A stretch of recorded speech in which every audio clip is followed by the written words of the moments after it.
Chapter 10, Freedom of the Press. Judy Morgan was a reporter for the Westfield Gazette, the local newspaper. Westfield was a quiet little town. There was the occasional burglary, the teenagers got rowdy once in a while, and there was some shouting at the town council or the planning board now and then, but mostly things were calm and orderly in Westfield, and every Thursday the Westfield Gazette proved it. Ted Bell sold advertisements for the paper, and he had a daughter in 4th grade at Lincoln Elementary. He told Judy that a bunch of 5th graders were making trouble and were not obeying teachers anymore, and that there was something about a secret code word they were all using, and half the students had been kept after school one day last week, including his own little girl. The only other story Judy was working on was about 18 new trees that were going to be planted along East Main Street. The trees could wait. This thing at the elementary school sounded like a real story. So Judy Morgan showed up at Lincoln Elementary School at 3 o'clock the day after Mrs. Chatham had been to visit Nick's parents. The sign on the door said all visitors must report to the office, and she did. On the bulletin board outside the office, Judy saw Mrs. Granger's notice about the punishment for using the word Frindle. She stepped back 2 paces, aimed her camera at the notice, and snapped a photo. She read the notice once more and then stepped into the office. Mrs. Freed, the school secretary, looked up and smiled. "May I help you?" "Yes, I'm sure you can. My name is Judy Morgan, and I work for the Westfield Gazette. I'd like to know about that poster outside the office, the one about this word, Frindle. Who should I talk to?" Mrs. Freed stopped smiling. She was sick and tired of anything to do with that word. For the past week, her phone had been ringing off the hook. If it wasn't a parent complaining about a child who had to stay after school, it was someone from the school board trying to get in touch with Mrs. Chatham or Mrs. Granger. Mrs. Freed pursed her lips and narrowed her eyes. She said, "You'll have to speak with the principal. Let me see if Mrs. Chatham is free." She was. There isn't a principal alive who won't find the time to talk to someone from the local newspaper. The reporter was invited into Mrs. Chatham's office. Judy noticed right away that the principal was not comfortable talking about this stuff. When asked about the poster outside the office door, Mrs. Chatham laughed and said, "Oh, that? It's nothing, really. Some kids have been playing a prank, and it was time to put a stop to it." The principal's laugh sounded phony to Judy Morgan. "And did that notice put an end to the prank? I heard that a lot of children were kept after school last week. Would you tell me a little about that? Parents would like to know what's going on." Mrs. Chatham looked like a kid who had been sent to the principal's office. She squirmed a little in her chair and tried to smile.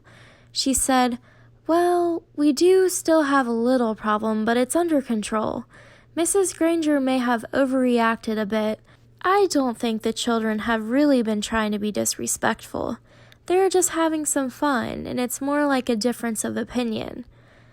And then Mrs. Chatham went on to tell the reporter what she knew about the word Frindle and how it had become popular among the students.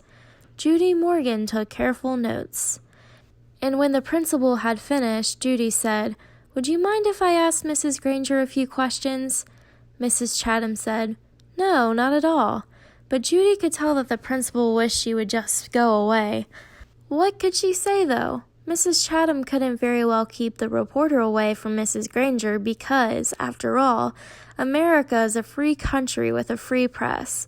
If Judy really wanted to, she would talk to Mrs. Granger sooner or later. It was sooner.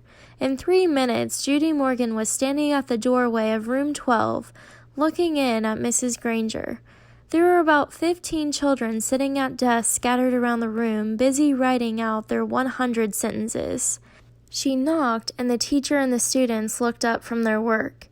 "I'm Judy Morgan from the Westfield Gazette, Mrs. Granger. May I have a word with you?" Mrs. Granger stood and came out into the hallway and closed the door. Judy could see past her and saw that every kid in the room was straining to listen. Judy noticed Mrs. Granger's eyes right away. Gray.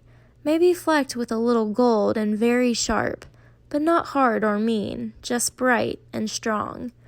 The reporter didn't waste words. So I hear that you plan to stop the students from using their new word. How goes that battle? Mrs. Granger did not smile, and her eyes got even brighter. First of all, it is not a battle. I am merely helping my students to see that this foolishness should stop. Such a waste of time and thought. There is no reason to invent a new and useless word. They should each learn to use the words we already have. But of course, all of this is just a silly fad. And when you add an E to fad, you get fade. And I predict that this fad will fade. Judy looked up from her notepad and asked, "Any idea how it all got started?" Mrs. Granger's eyes seemed to almost catch on fire at that question, and she said, "Yes, I have a very good idea how it all got started. It was one young man's idea, a 5th grade student named Nicholas Allen.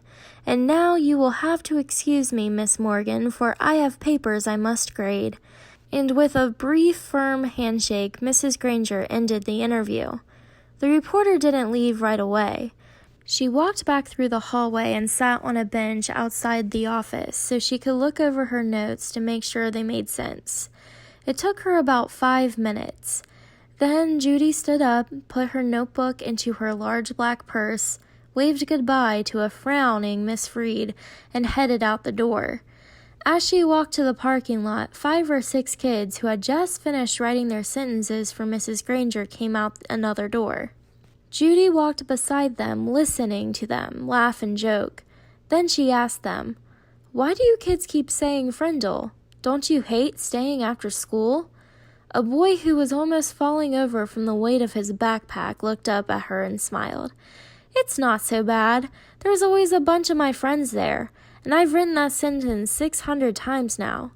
And then the kids said Mrs. Granger didn't even look at their punishment papers anymore. They were sure because where you were supposed to write, "I am writing this punishment with a pen," everyone was writing the word Frindle every 4th or 5th sentence, and Mrs. Granger hadn't said anything. One girl bragged that she had written the word Frindle 45 times on her sheets today. She grinned and said, "That's a new record." "And this boy named Nick," Judy asked, "has he had to stay after school too?" The kids giggled, and a tall boy with reddish-brown hair and glasses said Mrs. Granger had kept Nick after school so much that everyone thinks she wants to adopt him. The reporter smiled and said, "Do you think I could find Nick and talk to him this afternoon?" The boy looked at Judy for a second and then said, "I don't think Nick would want to talk to you right now. He might say something stupid and get himself into trouble."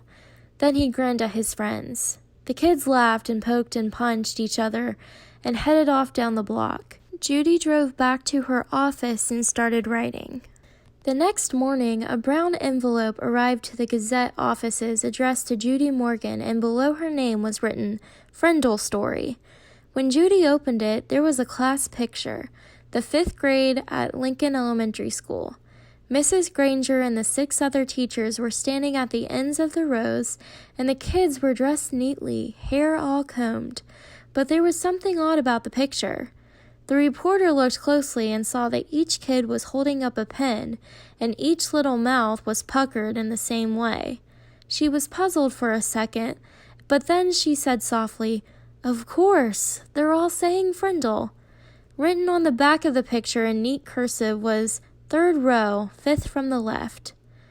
Judy looked at the picture, and there she saw the same grinning, red-haired boy with the glasses that she had talked to in the school parking lot yesterday. She chuckled and said, "Well, well, well. Pleased to meet you, Mr. Nicholas Allen."